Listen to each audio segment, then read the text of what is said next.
Good evening, dear students. Till previous lecture, we have discussed so many things about parallel plate capacitor. Okay. We have studied this particular thing that if we have a capacitor C, okay, it is charged with a potential difference V, okay, then charge on this capacitor will be equal to C into V. We studied this. This will be storing energy is equal to half CV square. Okay. This is when capacity and potential are available. Capacity and potential differences are available. और charge और potential की form में भी हम energy calculate कर सकते हैं etcetera etcetera. You are well aware of all these facts. अब अगर सपोज सिचुएशन में थोड़ा सा वेरिएशन लेके आते हैं. We have one capacitor C1. It is charged up till potential difference V1. Okay. Now, another capacitor which we have, that is C2. It is charged to have a potential difference V2 across its plates. ठीक. What we have done basically, हमने इन दोनों capacitors को C1, C2 both are joined together. C1 and C2 both are joined together. What will happen? क्या होगा? Situation दोबारा बताऊं. C1 capacitor charge up till potential difference V1, मतलब हम तब तक इसको चार्ज कर रहे हैं जब तक इसकी प्लेट के across potential difference V1 settle नहीं हो गया. C2 battery is removed. Okay. Now दोनों को हमने इस तरह से ज्वाइन कर दिया. इसके अक्रॉस पोटेंशियल डिफरेंस V1 था, इसके अक्रॉस V2 था, लेकिन ज्वाइन करने के बाद क्या होगा? What will be the scenario? Let's have a view of this particular thing. इस प्रॉब्लम को सोचने के लिए, समझने के लिए हम क्या करेंगे वो देखो. This plate and this plate जब हम यहां पहुंचे जॉइन टुगेदर. ठीक है.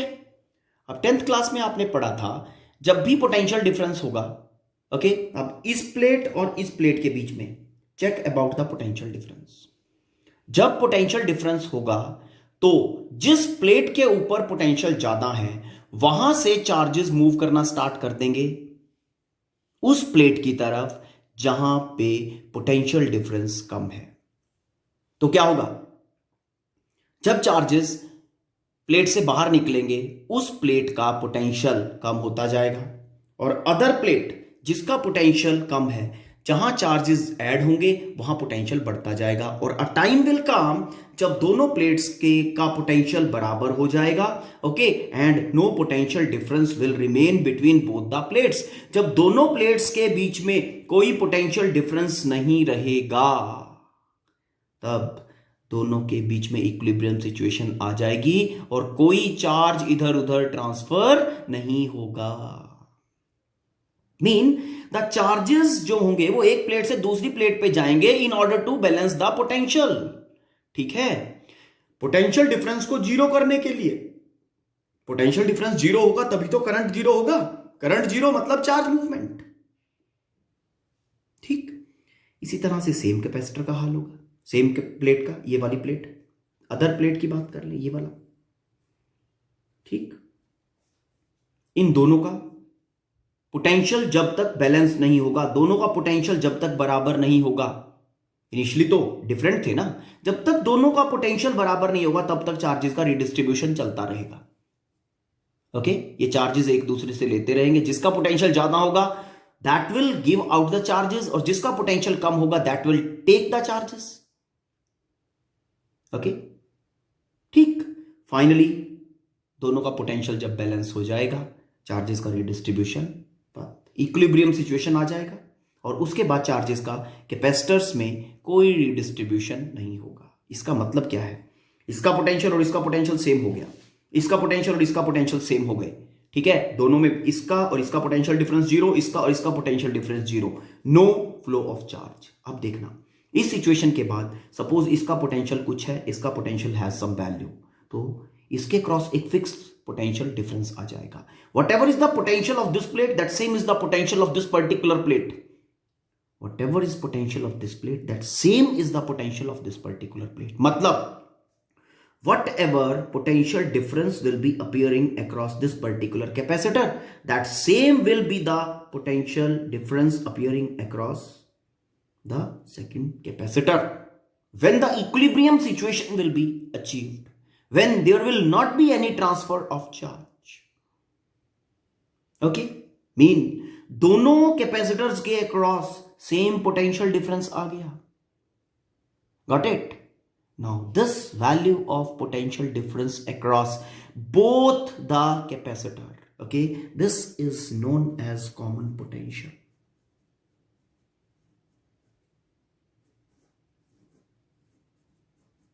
Common potential. Now अगर हम आपको कहें कि ये जो कॉमन पोटेंशियल है, इस कॉमन पोटेंशियल का वैल्यू निकाल दो, इसका वैल्यू कैलकुलेट कर दो, then how you will be calculating, कैसे कैलकुलेट करोगे?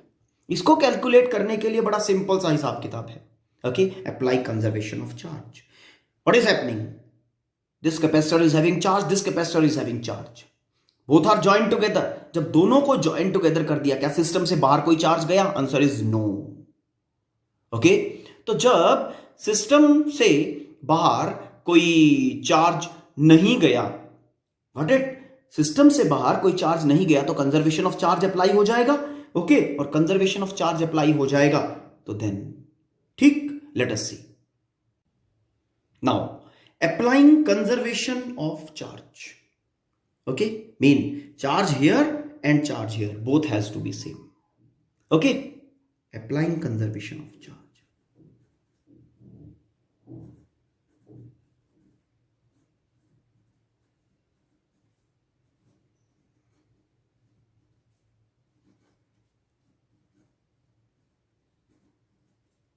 ओके, नाउ चार्ज इनिशियली, इस कैपेसिटर में चार्ज कितना है? इस कैपेसिटर में charge is equal to Q, Q मान लेते हैं Q1, Q is equal to capacity of this C1, तो C1 V1, okay, charge on this particular capacitor Q2 C2 V2, okay, total charge the two capacitor system have initially, okay, total charge Q is equal to Q1 plus Q2, that is C1 V1 plus C2 V2, okay. Now going to final situation, okay, final situation is saying what about charge? What's the situation of charge? Charge on this particular capacitor. Now potential difference across this is V, capacity C1, so charge on this capacitor Q1 is equal to C1V, and charge on this capacitor Q2 is equal to C2V. Now total charge after redistribution, after sharing, okay, let this is Q, Q1 plus Q2, C1V plus C2V. Hope this is clear to you. Now as per conservation of charge, as no charge has moved out of this this state to this state, okay, no charge has moved out of the system, fine, तो क्या होना चाहिए? Total charge here, total charge here, both has to be equal. This all the conservation of charge is saying. तो as per situation,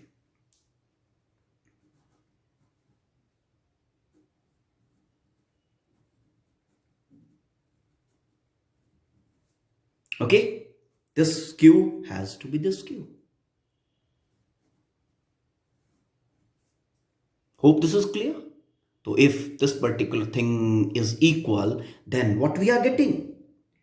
C1V plus C2V is equal to C1V1 plus C2V2.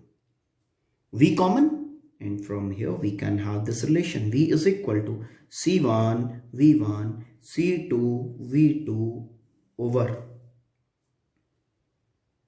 C1 plus C2. This will be the common potential. If suppose we have three capacitors like this, okay, then applying conservation of charge, okay, we can have a situation for three capacitors. That will be C1 V1 plus C2 V2 plus C3 V3 over C1 plus C2. Okay, if we have n capacitor, then this situation will be summation of Ci Vi. I ranges from 1 to n for n capacitors. For I is equal to 1, it will be C1 V1. For I is equal to 2, C2 V2. सभी terms का summation divided by Ci summation I ranges from 1 to n. Okay, so like this we can have information about the common potential.